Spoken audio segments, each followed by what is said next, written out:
You're listening to the TV Obsessive channel, presented by TVObscast.com.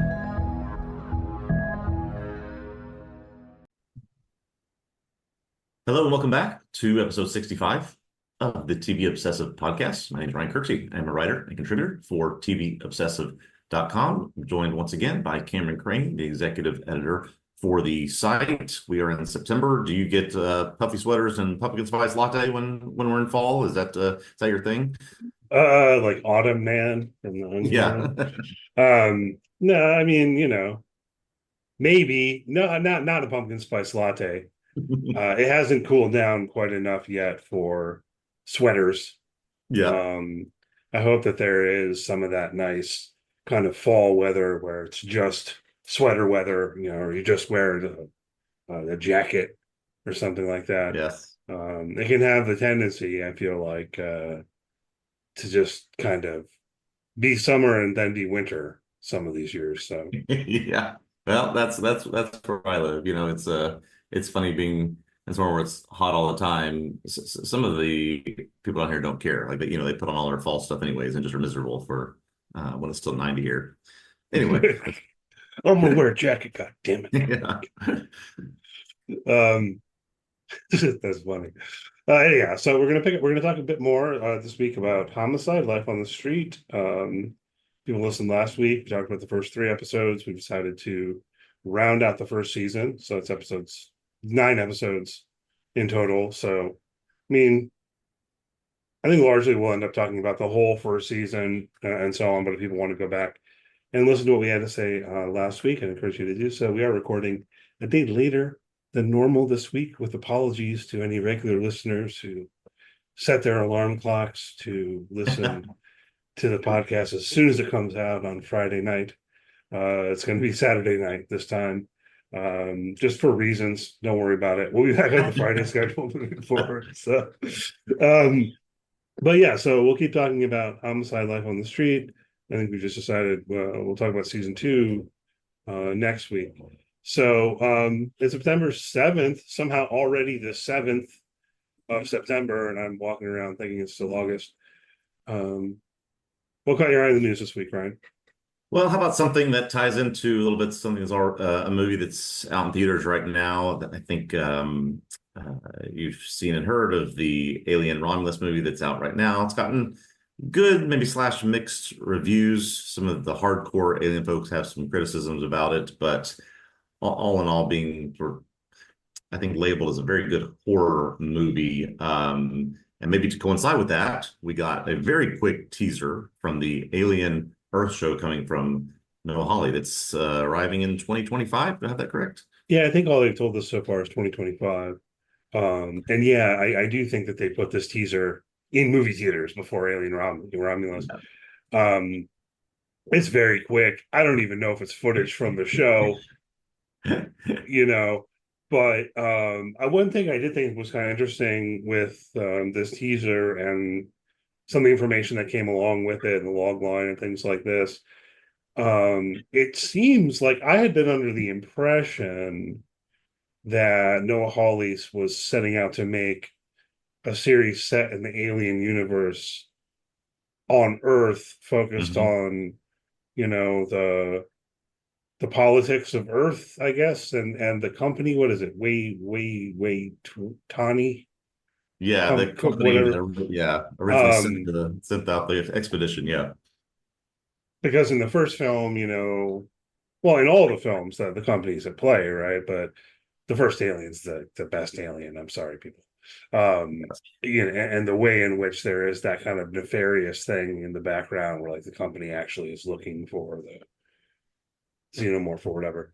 But anyway, I guess I had been under the impression that this show was not going to have xenomorphs in it.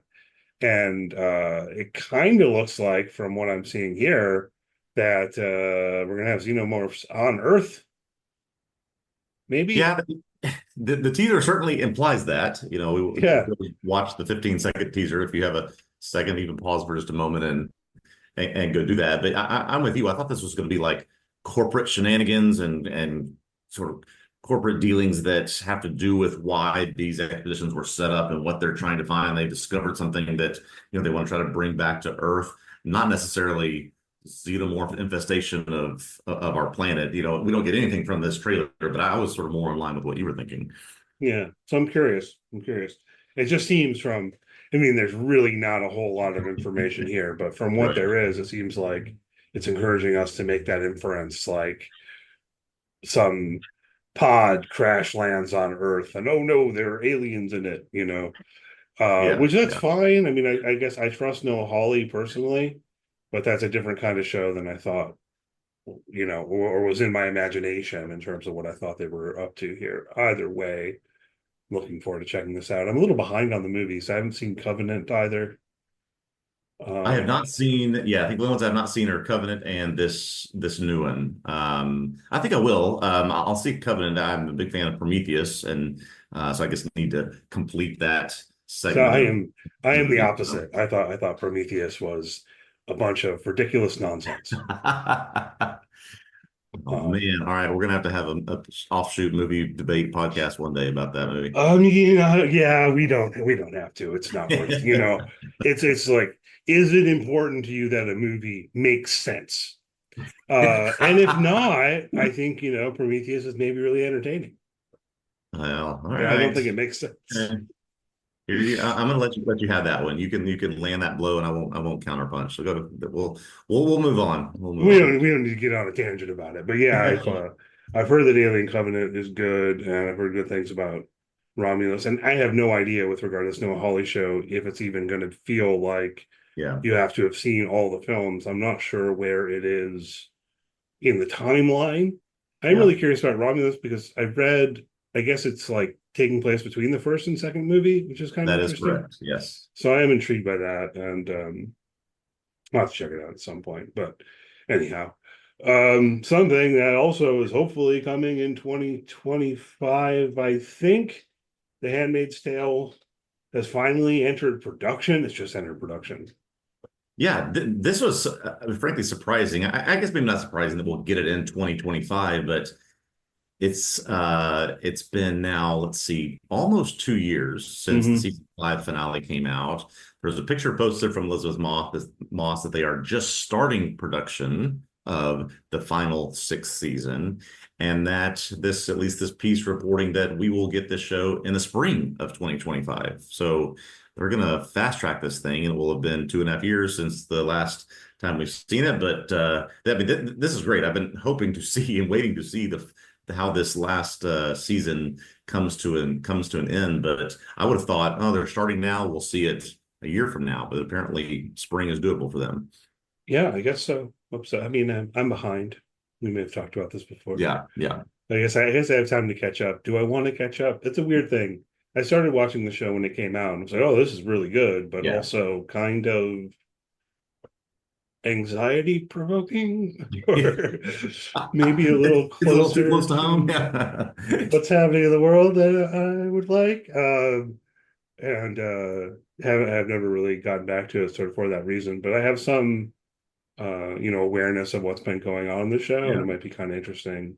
I'd say from a critical perspective, there were some parts of seasons 3 and 4 that were really dragging. I mean, they're just it reminded me sometimes of people talk about shows from 20-30 years ago. Just filler episodes. We really need them. If you remove them, it's not going to do anything and that's an odd thing to consider about a limited series show that has 12 episodes a season maybe. But season 5, I think, really rescued some of that. So that's why I'm looking forward to the last season here.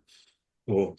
I'm curious how they'll wrap it up too. So part of me wants to catch up so that I can be with people as they, conclude the story or what have you. Because I at least have the impression they went beyond the book. Yeah, I think that yes, this is a Game of Thrones situation, I believe, where at least there is an incredible amount of content outside of the scope of the book. That's what I mean. Yeah, and not in terms of maybe the ending might be parallel, but a lot of things in terms of where stuff takes place, where people end up, they're outside the scope of the book. Yeah. Yeah, well, we can use that segue to talk about Game of Thrones and George R. Martin being a little. I mean, I don't know. I don't know that I even disagree with the man or what have you. I just think it's kind of I don't know, a little bit in poor form. Be like, hey guys, you're making the TV show wrong. What do you Yeah, think about so this? just to sort of set the stage, sometime this week, George R. R. Martin, he continues to not write Winds of Winter, the sixth book in the Song of Ice and Fire series. He continues to, work on these shows and write on his blog, much to his fans' dismay. But this week, he decided to put up a blog post essentially criticizing and talking about all the things that season two of House of the Dragon did wrong. Everything Yeah. from sort of grand scale to some very, well, seemingly minor issues with what characters were in the show, which ones were removed, how that has a butterfly effect for what could happen in the next two seasons. As you said, kind of obtuse for someone who's making literally millions and millions of dollars for having sold this content to HBO, but he quickly removed that blog post. HBO put out a statement. Apparently, Ryan Condal's having to address it on a podcast that HBO is going to put out. So some trouble about in Westeros in the House of the Dragon world. It's kind of funny. Like I just can't help myself. I have to criticize what they're not doing it right. I got to, and then kind of realizing, oh no, what have I done? I have to. Yes. Or Let me just HBO calls them up and says, "Hey George, yeah, we're gonna need you to take that down." And that's exactly what happened. I'm the Warner Discovery CEO. Said, George, this isn't gonna happen, buddy. This is, we have the rights to this, and you can't disparage the content that we're putting out here. So we're gonna need you to take that down. yeah, And let me just be the 18 millionth person to say, George, just please, just let them do this and focus on the book. You are not a young man anymore. We have got to get these last two books done. Quit criticizing the show that you turned over rights to. Just finish the book. how long has it been since the most recent book came out? 20 years. Oh, it's been, I want to say it's getting close to a decade now since the I book think it's came out. funny. Yeah. I've not read the books. I made this rule for myself, and it kind of landed. It kind of worked out pretty well. Insofar as I used to read a lot of fantasy when I was like a teenager, and after that too, I've read some. But I started made this rule for myself that I wouldn't start reading a series of books until all the books at least were either published or had a publication date. Because I ran into this kind of situation. I only had to wait like 2 years, but I still was like, I don't like waiting 2 years for the third book, Yeah. So I kind of made that rule for myself, which kept me from ever reading Robert Jordan. And also with George R. R. Martin, people started recommending these books to me, I swear, at least 20 years Yeah. ago. Yeah.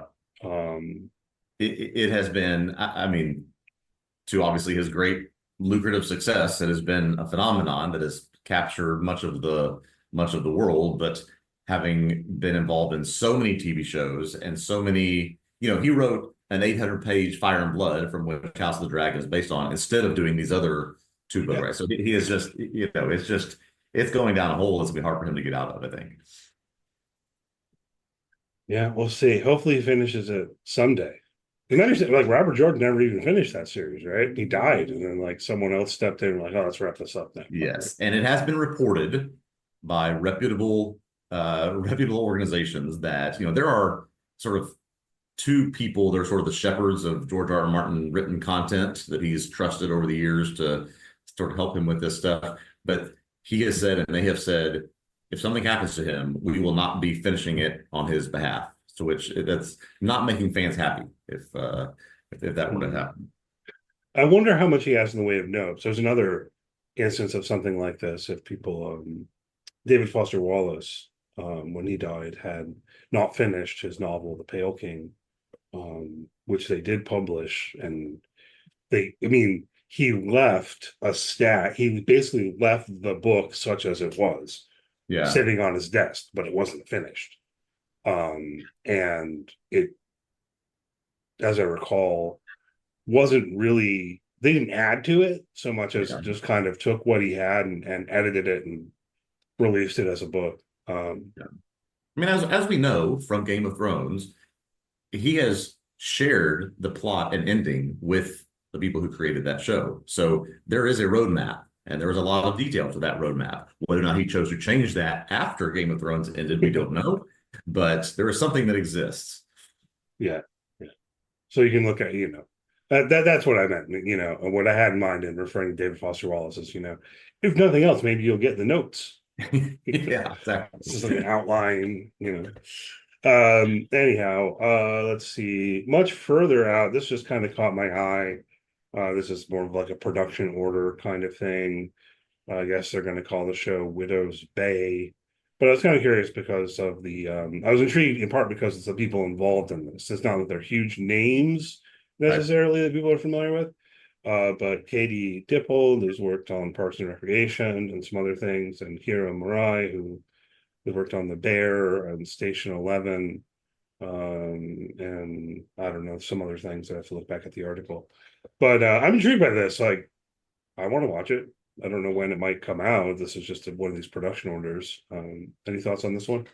Yeah, so Apple TV Plus, Widow's Bay from Katie Dippold, Hiro Murai. I'm curious.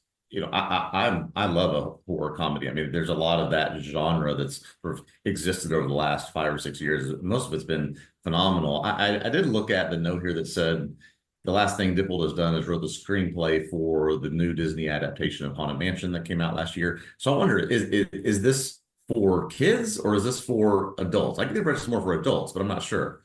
I think it's more for adults, but I do wonder.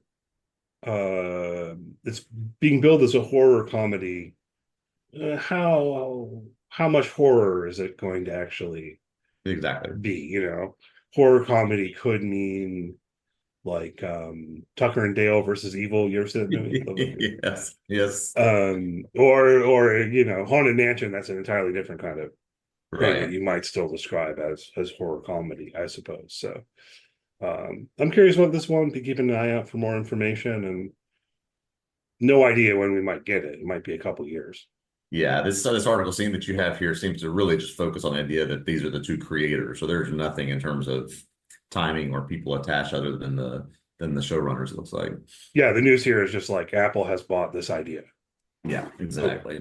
So we'll see what happens with that. And yeah, you want to talk about the Tonight Show? The Tonight Show is going to no longer air on Fridays, I guess is the headline here. Yeah, so I don't know that specific aspect of it is necessarily the big news item. Apparently, Jimmy Kimmel, Stephen Colbert have not aired Friday show or new Friday shows for quite some time. But we did report, I want to say a month or two ago, about Seth Meyers losing his band on his show. This is obviously I mean, you can't see this as anything else other than a cost-cutting move to move from 5 shows a week to 4. This does say that Jimmy Fallon has signed on through 2028 as the Tonight Show host, but I think there are just more. We seem to have talked about this several times. There are more and more creep in here of Tonight Show, late night TV as a genre is struggling. Yeah, and it makes sense because they're meaningfully competing with podcasts now, right? Yes. Or YouTubers, video podcasts and the like as well, and indeed, it seems like, when I watch this stuff at this point, I watch clips on YouTube and stuff like that. Exactly. Of Seth Meyers or Colbert, or not so much Fallon. No, I'm not a huge fan of Fallon, to be honest. He's fine. Yeah. But, Fallon in particular, it feels more like I went to the taping of Jimmy Fallon. Like, that was fun. You almost do want the whole show. So I don't know. He might struggle more with that than others. But anyway, I don't know. I mean, I don't know what the economics are behind the scenes exactly. One imagines that they're paying people a pretty good amount of money to host late night shows.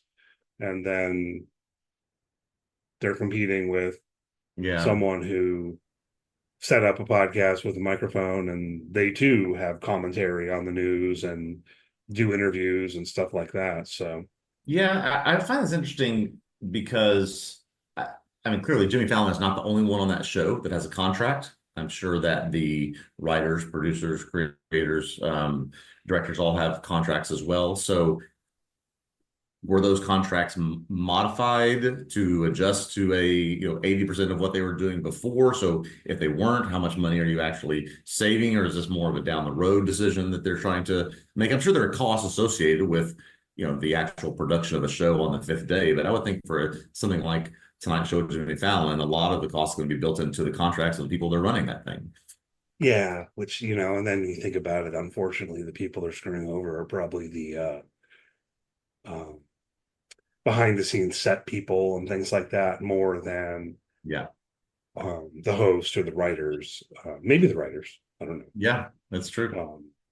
But depending on how their contracts are structured, Yes.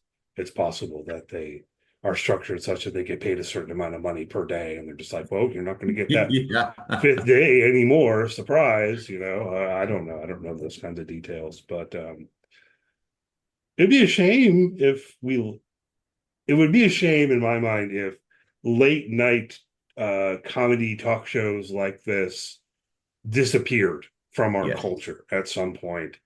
But it's possible. I think we're really just still in the middle of things in terms of how many people watch linear TV, how many people don't. Yeah. How many people are tuning in at 11 p.m. or whatever? How many people are watching it online later? Yeah. And I feel like we're still very much in transition. I don't know how long that period will last.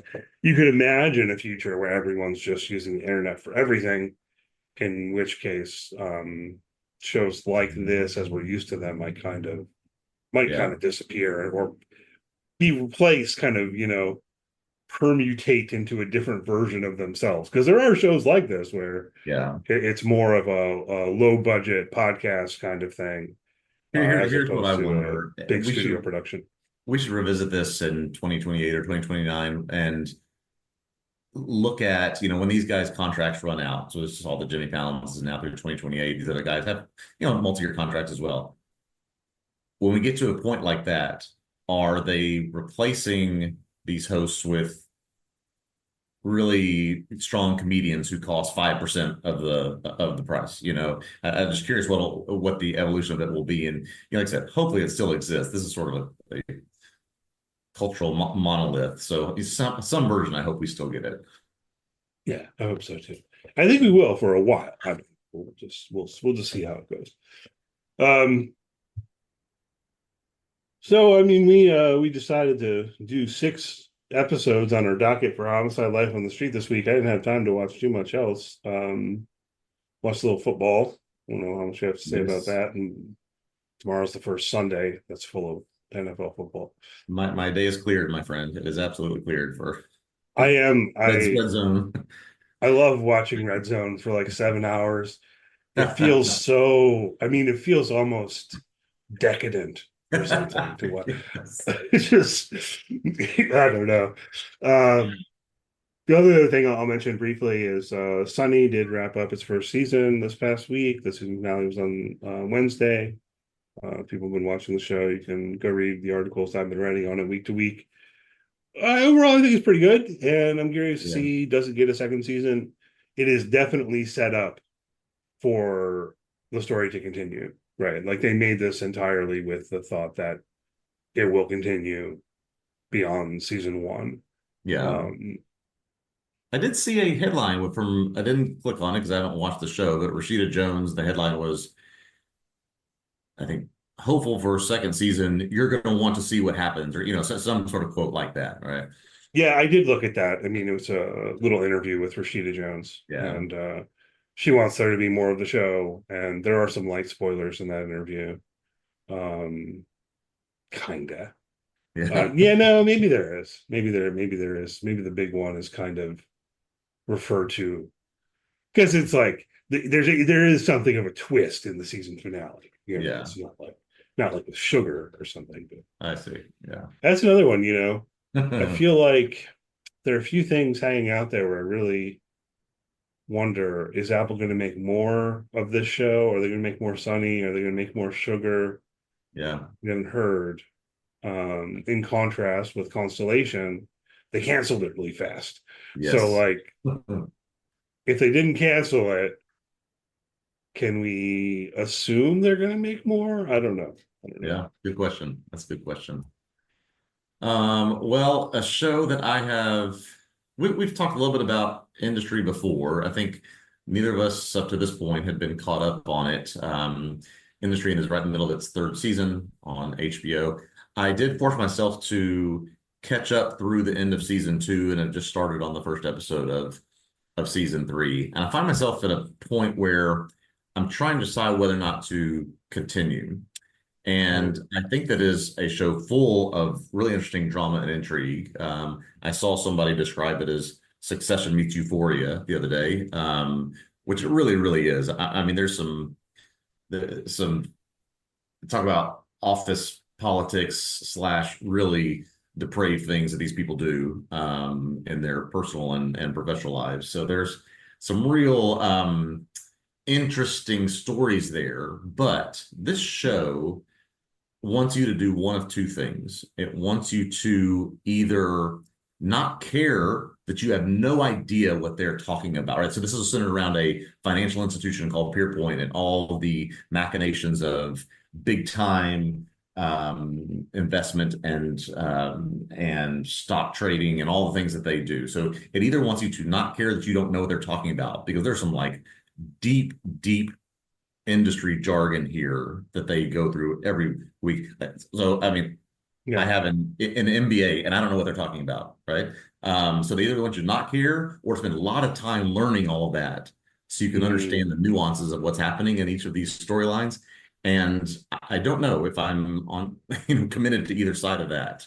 I still haven't watched this show, and that note makes me even more hesitant, because I think I know how I would react naturally. I would just tune out. Yeah.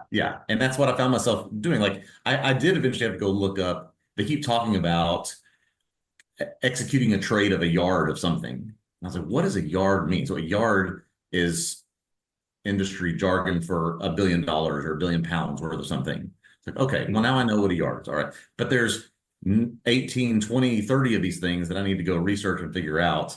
So it's almost like they want the story to take over all of that so that you don't really care. You sort of understand on a more macro sense of what's happening. But I find it getting in the way of my enjoyment of the show. So I'm really deciding whether or not to continue with it. So we'll see. Like I said, people love this show. It's just something that's been a hang up for me since I went back and revisited it. Interesting. Well, you have to keep me posted. It's been on my list of things that are it's on the list of things that maybe I should watch at some point. I don't often tend to watch things on that list, to be perfectly honest, but it is on my radar as something to maybe check out at some point. If you're interested in how much cocaine people have to do to keep up with the high pressure of their job, then this is the show for you. Well, sure, okay. All right. Well, I mean, I guess let's talk about Homicide. Yes. Homicide: Life on the Street. Our focus really is on the latter 2/3 of season 1, I suppose. This week we talked about episodes 1, 2, and 3. Last week, certainly those are still on the table, and we may refer back to things that happened in the beginning of the season. So you could view this as a discussion on season 1 as a whole, in some ways. Regardless, spoilers will be on the table for what happens in season 1 of Homicide: Life on the Street. And we'll throw in a little music here and pick up in about 10 seconds.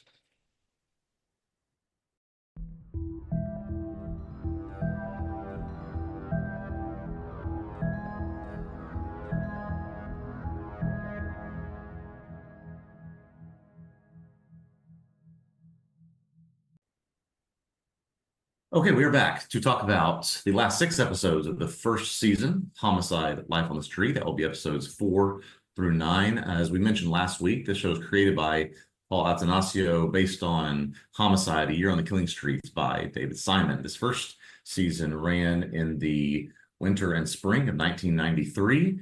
Continuing on some of the stories from the first 3 episodes, the last six episodes of season 1 continues an investigation of the Adina Watson murder case.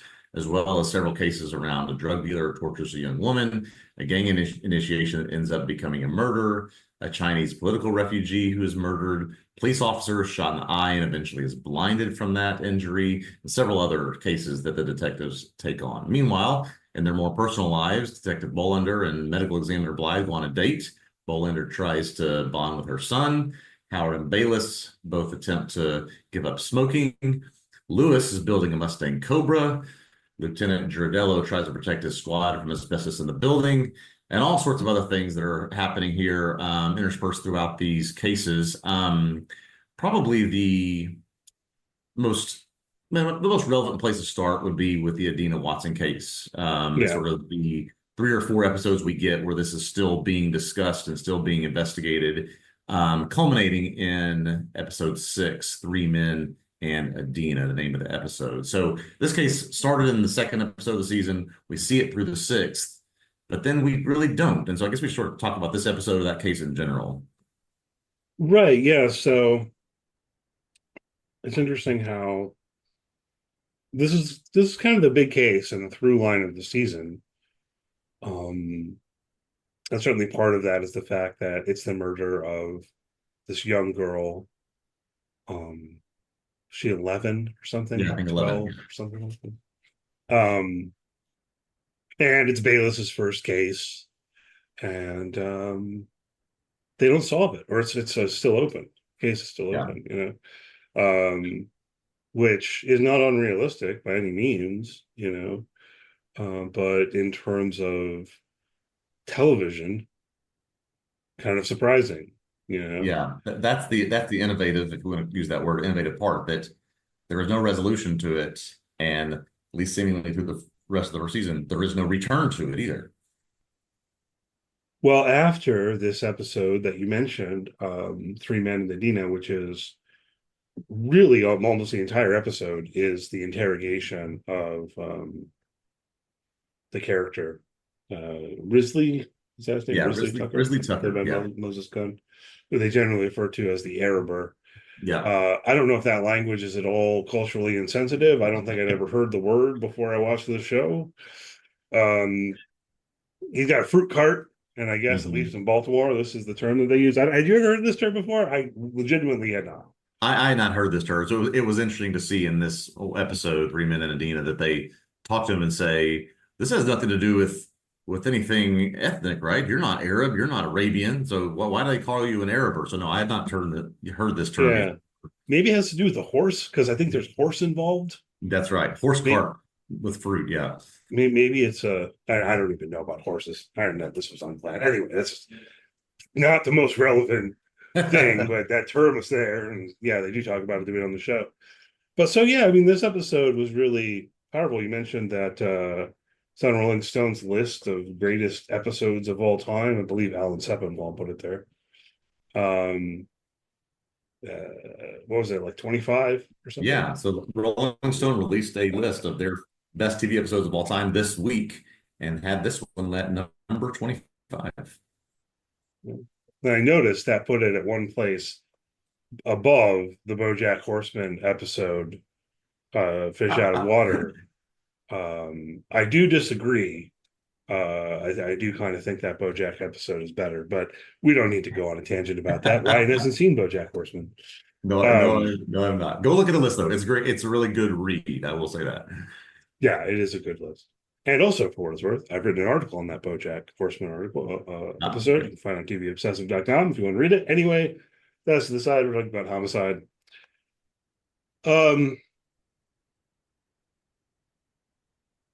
So yeah, pretty much the whole episode is taken up with the interrogation. They're trying to get a confession. It doesn't work. Thoughts? I mean, do you think? I guess one question we could ask is, coming out of this, is your feeling that he is guilty and they just can't can't get in? Or simply put, yes, I do believe that he is. I'm curious to know if you felt the same way. I thought this was following the very formulaic, they're doing the good cop, bad cop routine. They're throwing every strategy they can against the wall. And it seems like towards the end of the episode, he's really opening up and struggling, and he's starting to say things and admit things and talk about where she was and last time she was at the barn, and it looks like we're almost on the cusp of something, and then we don't get it. He doesn't ever confess, and that was again sort of the newness of, well, the cop show. You have to do all the work, and then you get the confession at the end. And so I thought we were going to, and then a sort of rug pulled out. We didn't get that at all, and he's set free. Yeah, it's kind of set up, that expectation of watching a show like this, that you're going to get there and you're going to get that kind of satisfaction and conclusion, and you don't. And I'm left, I don't know. Are we supposed to be thinking that he's guilty? It's a very interesting episode because the only kind of evidence that we're getting as viewers is, what the cops are also getting. If that makes sense, right? So it puts us in the position of assessing and weighing the things that he says and thinking about our suspicions of him, and we're always falling short of proof or anything definitive, and we don't get the confession. And I mean, it does feel like he basically confesses to being attracted to this young girl. And Having impulses, calls her, I think, his one true love or something. yeah, that's not great. Yeah. But did he do anything? Did he rape her? Did he kill her? There's definitely the space for the possibility that the answer is no. There definitely is, yeah. And one of the other leads that they follow, they have the idea that someone killed her in one of these apartments on the 7th floor and then went up to the roof and down to the courtyard. And when they search that apartment, it is a mess. It's like one of these situations where there are 10 people sleeping on mattresses on the floor and there's just stuff everywhere. And they don't find any evidence, I guess. They don't find her earring, they don't find anything else. But almost along these lines of, you're finding too much. It's just like, that's some kind of bodily fluid. But also, kind of realistic, I think. Yeah. It was interesting to see. I enjoyed how Bayless and blank on the name, Detective Pemberton. Did I have that right? Pemberton? Pemberton, yeah, Detective Pemberton. Pemberton. Pemberton. I don't know where I got that from. Pemberton and Bayless, their interaction in this episode, because they really sort of are struggling with their partnership in previous episodes before this. But they get to the point where they're both convinced of this. And so we've got to make ourselves sort of work in tandem, whether it's good cop, bad cop, or other ways to make this happen. And they as much as I think Moses Gunn was excellent in this episode, the two of them together I thought were just phenomenal as well. Yeah, absolutely. And that's been one of the interesting things throughout the season 2, the development of their relationship, their partnership. I don't even know exactly what to say about that, but that it does. It's towards the beginning of the season, Pemberton is really kind of looking down his nose at Bayless. He wants Lieutenant to take the Adina Watson case away from Bayless and give it to him because this rookie doesn't know what he's doing and all of that kind of stuff. But it seems like their rapport really grows and mutual respect grows, and Pemberton himself over the course of the season is kind of becoming a little bit more of a team player. He actually shows up at the bar in the one episode, which he's never done before, and I guess turns down the promotion. I guess. Yeah, he got an opportunity for a position that he sort of kept that to himself, but that was my impression, that he is wanting to stay with the squad. Yeah, I wasn't made entirely explicit, and this is one of my questions also is how much carries over to season 2. And part of why I am curious to continue to season 2 with you and talk about this show more again next week. We're going to talk about season 2 because how much carries over.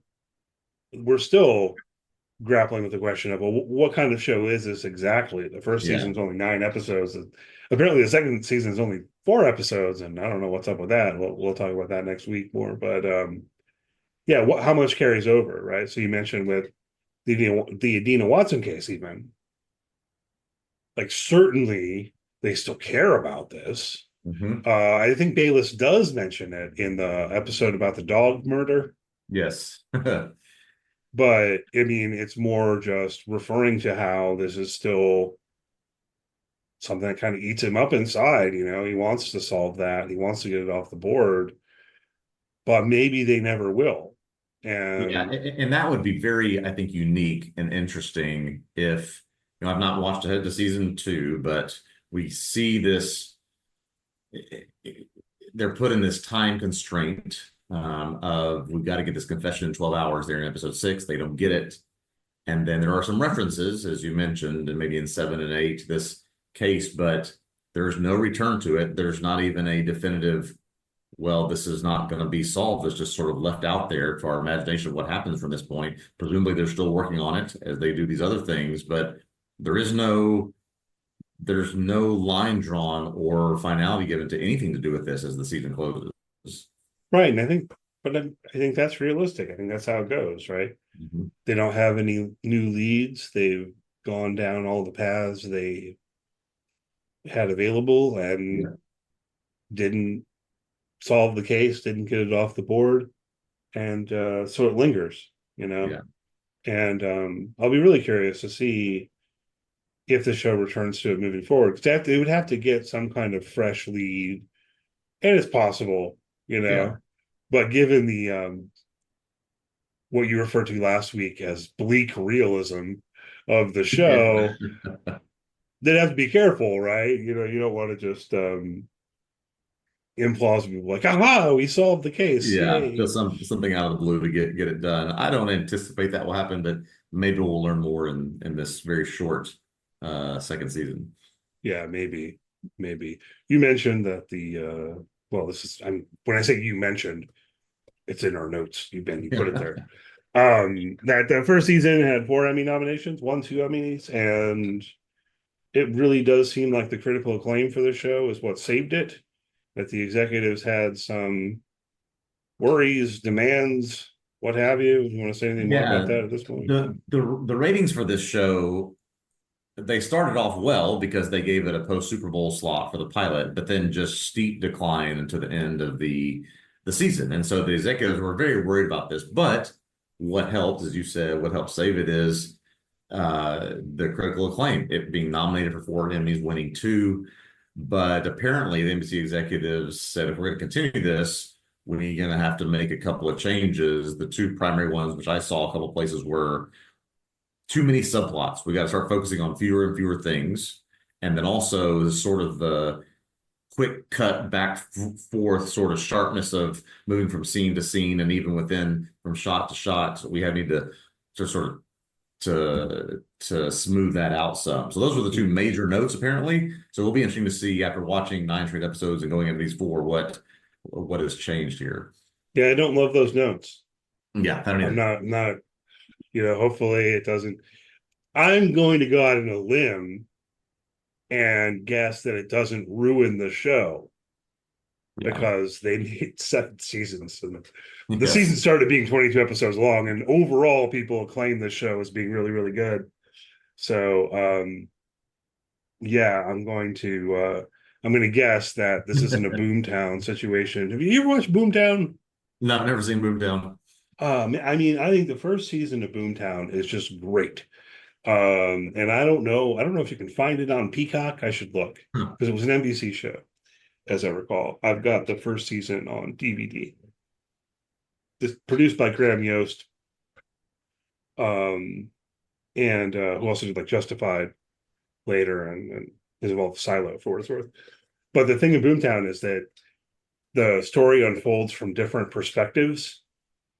So they would say, I think their tagline was something like "See the murder from every point of view," but it wasn't cheesy Hmm. like that.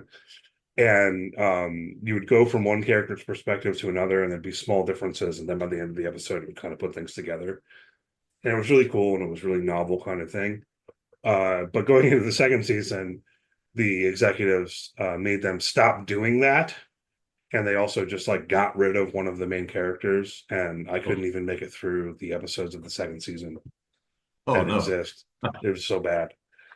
I do know that we throughout the course of the show, characters come and go. I think that happens later in seasons. But as you referenced, we're gonna go from 9 episodes to 4, and we'll look into before next week why it's just 4 and what happened there. But then, as you said, we move into 20 to 24 per season for the rest of the duration. So that this show found its footing, at least in terms of critically and ratings, and was given the room to breathe.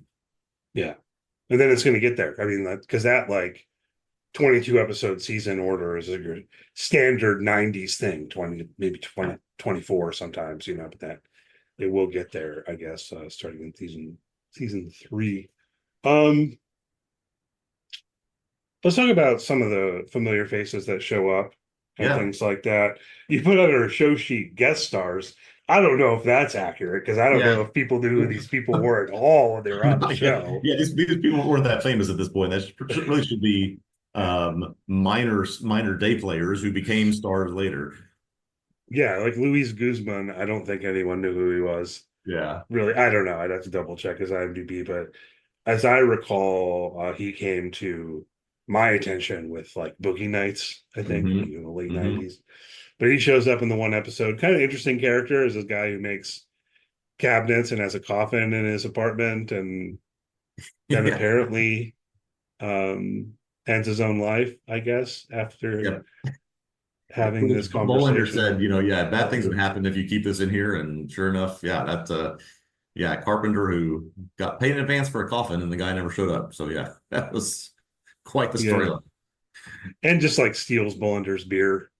Yeah. Um, that was entertaining. I enjoyed that episode. And then like, but for to circle back around though, where he gets the call and it disrupts his date, and it's because his neighbor is dead. Um, oh, that was good. Edie Yeah. Falco.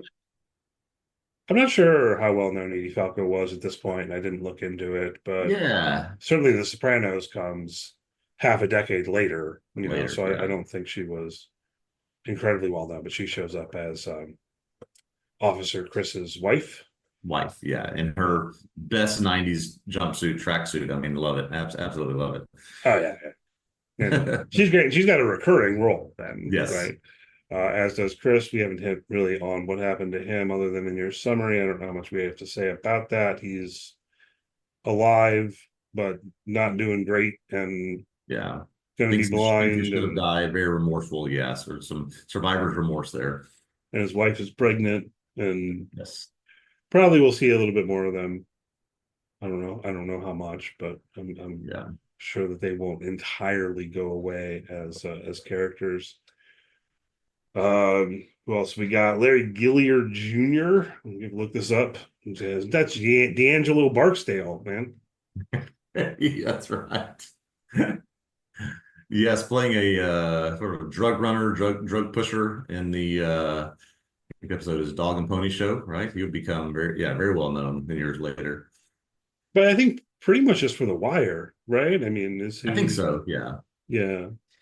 So that makes sense, and I wouldn't be surprised to see some more people show up who end up in The Wire. The Wire being like the spiritual sequel to this show.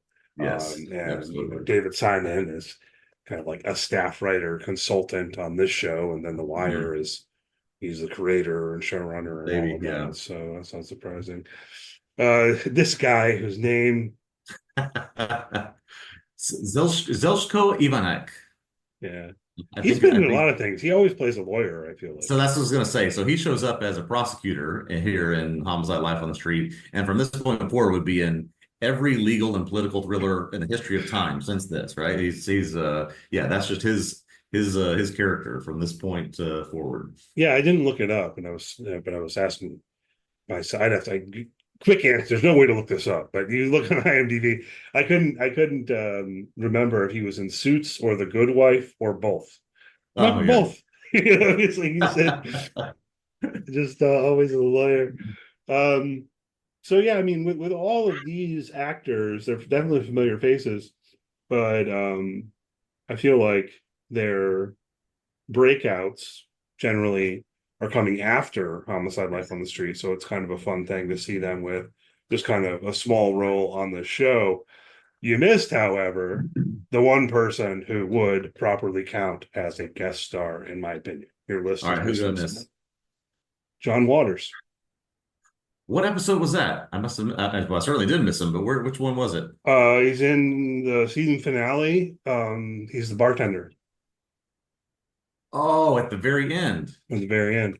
Yeah. Oh, okay, okay, Yeah. yeah. Bollander's in there, drowning himself in his misery. I see. Okay, that's the bartender he's talking to. Yeah. John Waters, man. And by this Yeah. point, he'd already made any number of films, including Hairspray and, Ah, all sorts of things. But John Waters, famously from Baltimore. So that fits. interesting. I was looking at IMDb about, where this was in the arc of his career and so on. And I think he will show up in at least one more episode later or what have you. But now, I don't know if your average viewer watching the show in 1993 would have said, "Hey, that's John Waters." That's John Because, Waters. Yeah.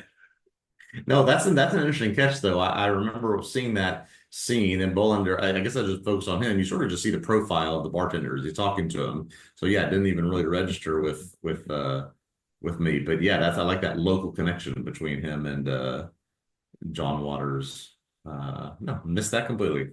yeah. And also, John Waters is 78 years old. Yes. Man, it looks good. Let's see. Along similar lines, I did want to talk briefly about the electrolyte neutron magnetic scan test. This is where they use the copy machine and dupe the guy into thinking it's a lie detector. Apparently, David Simon really liked this joke since he did it again in The Wire. Oh, so this is in The Wire as well? Okay. Yeah. Okay. And now I'm guessing, like, is this a real thing that he observed the Baltimore police doing? Like, is this a story that's in the book that he wrote? Because I haven't read the book, right? Homicide: A Year on That the would Killing Streets. be absolutely amazing. I mean, every part of that scene is just, I mean, the kid who's getting duped in this, Daniel Baldwin coming in and saying, I told you guys I didn't want to be anywhere near this building when you do this machine again. Yeah, and Munch makes a joke about a sperm count or whatever. Yeah. And it's funny. And if I don't think about it too much, if I start thinking about it too much, I start feeling Yeah. like I don't like that it's okay for the cops to lie to people. To just lie like that, yeah. I don't like that really, but it is. I It's mean, legal. Cops can the lie to you. ingenuity there to put the paper in the thing and to come out. I mean, come on. Yeah, it is pretty funny. But yeah, I wonder now. I should have looked into it more before we recorded because I'm realizing I really wonder if this is based on a true thing. Yeah. Maybe Yeah. it is, If not, David Simon just thought it was really funny and was like, "Hey, let's do this in The Wire too." Yeah. But yeah, down the line, I don't remember where it is in The Wire. It might not be till like season 5. Okay. It's like basically the same thing, although not quite as sophisticated. They didn't go as far as Munch does with the pieces of paper and the handprints that say "true" and stuff like that. I don't think they took it quite that far. But anyhow, I was also reminded this week, or I saw this somewhere, that Andre Brower would go on to do many things, but one of them was Brooklyn Nine-Nine, and there is an episode of that show called The Box. That's just a spin in an interrogation room that's apparently an homage to Three Men and Adina with his character. Yeah. But that one's interesting. Yeah. good episode and good show. Yeah. And Andre Brower is maybe the best part of that show. Totally. I mean, I was going to say totally different than Pendleton, but is he? There's a lot of similarities there. Yeah. There's definitely, just the kind of deadpan. I'm sure there's somewhere out there, if we go look, there is a piece of content that tries to draw the line of Pendleton becoming this captain as part of the Brooklyn police force. Somewhere out there, someone has connected some dots to make them the same person. Yeah, I mean, I suppose. I'm sure someone has. You're right, but Yeah. I don't know how plausible that is. Um, and why did you change his name to Raymond Yeah. Holt at some point? And so on. But um, let's see here. I guess the stuff we have remaining kind of goes together.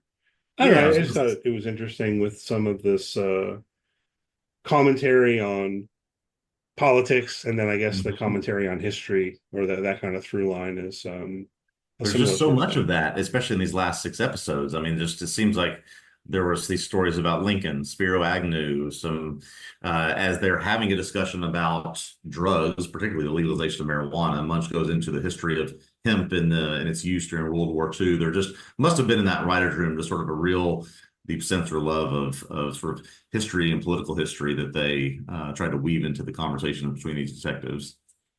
Yeah, I mean, it's that the biggest running through line is Crossetti's obsession with the Lincoln assassination. Yeah, that's right. And there's something of a conspiracy theorist about it. Oh I'm not yeah, entirely sure all John wants to do it. his whole cabinet was in on it, or it was the Secretary of the War that did it. Yeah, Yeah. Then they end up going to Washington, D.C. in the one episode because to visit the consulate, right? Is that the right word? The Chinese yes, that's right. consulate. Yeah, That was kind of interesting, right? And realizing, this was coming out in 1993, Tiananmen Square was only 1989. that's right. So in the context of that episode, not that long ago, but the show's just kind of like butting up against the geopolitics of that, and then they have the conversation with the Secret Service guy, and just Yeah, there's some real that. approaching the line, but not crossing the line in that in that episode. As I'm sure we went back and watched TV in the 80s and 90s, you'd probably see a lot of like you would have never gotten the Americans in the 1980s, right?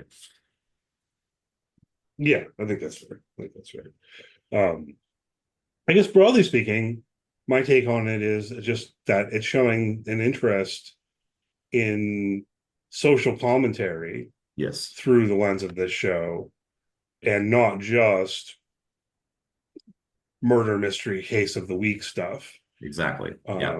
Which is also, to my recollection, a bit distinctive in terms of something coming out in 1993. You don't find any social commentary really in like Murder, She Wrote. No, no, you don't. Or the Columbo, maybe in yeah, Columbo, that's right. there kind of is a political edge to Columbo, which I Yeah, don't think I quite thought about at the time, but it's noteworthy that Columbo is always like investigating rich people. that is true. Oh, that is true. But even then, it's maybe more implicit. And here, Yeah. I don't know. Did any of this feel shoehorned into you, or did it all feel natural for Munch to like? No, and even you saying that about Columbo always investigating rich people makes me think of, and we just sort of come full circle here to 3 Men and Adina when Risley Tucker is talking about him and his fiance visiting the restaurant in New York, and it was for all the 500s, all the really rich people, and they couldn't get a table, and so he fights with the maitre d and spits in his face. But all of it, to your question, seemed to not be forced, not be we're trying to tell a story or make a point, but really we're just trying to integrate it into either the cases or in many of these situations into the lives or natural conversations of this is what it's like to be a detective on this squad. So this is our day-to-day world. Yeah. Sometimes we argue about whether Spiro Agnew should have a bust in the That's museum. right. That's kind of funny. The one case is a murder apparently over this issue. Oh man. And the smoking thing, I was imagining in the last episode. Imagining a Zoomer watching this. So it was like 20 years old. And just be like, what are you, because you have the scene where Howard is she's like asking for the creation of a no smoking section in the precinct and Yeah. gets told no. Yes, for those that were not aware, all restaurants, most office buildings, every public sort of space would have a smoking and a non-smoking section, and yeah, there wasn't very much in terms of the non-smoking area. It seemed like It's crazy to me in terms of thinking back on my life and the world in relation to this, how fast things happened. Yeah. Because this is realistic. And also, and she's smoking in the courthouse while she's waiting to testify, and that's 1993. And, yeah, that's what it was like. Sure. Yeah. Why not? Going to McDonald's and they got those little metal ashtrays. But by the end of the 90s, you started getting some indoor smoking bans and things like that. That's right. The first That's ones. right. A lot in New York. Yeah. Started in the big cities. Yeah. And then by the mid-aughts, it had really spread all over the place. I don't know everywhere.